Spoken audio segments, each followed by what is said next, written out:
Good evening. তোমরা সবাই কেমন আছো?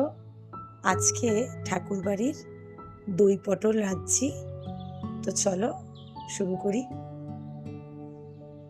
প্রথমে ধুয়ে রাখা কেটে রাখা পটলগুলোকে গরম তেলে ভেজে নেব। ভাজার সময় অল্প নুন আর হলুদ দিয়ে ভাজবো।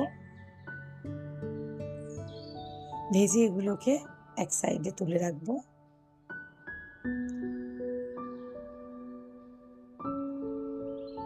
তারপরে আমরা একটা পেস্ট তৈরি করে নেব।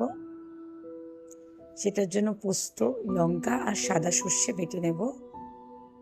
আর আরেকটা পেস্ট হচ্ছে কাজু বাদাম আর টক দইকে ফেটিয়ে নেব একসাথে।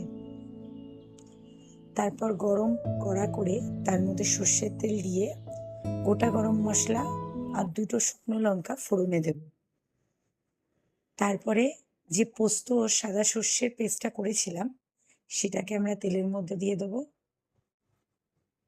কষাতে থাকবো।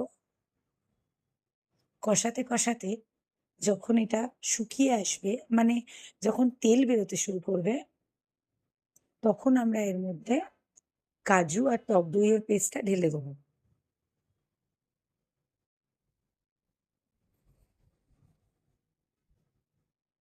ভালো করে কাজু আর টক দইয়ের পেস্টটা দিয়ে মশলাটাকে আবার আমরা 5-7 মিনিটের জন্য কষাতে থাকবো। দেখবেন যত কষাবে এটা গাঢ় হয়ে আসবে। আর এই সময় এর মধ্যে আমরা দিয়ে দেবো স্বাদ মতো নুন আর চিনি।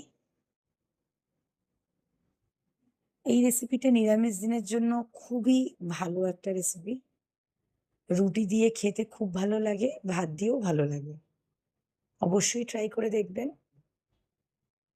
আমিষ রান্না তো প্রচুর আছে, নিরামিষ রান্না একটা দিলাম, যাতে যারা নিরামিষ খান, কোনো রকমের একাদশী বা অন্যান্য দিনগুলোতে নিরামিষ রান্নার খুব প্রয়োজন পড়ে। এটা সম্পূর্ণ নিরামিষ, তাই এই রান্নাটি অবশ্যই ট্রাই করে দেখবেন নিরামিষ দিনগুলোতে।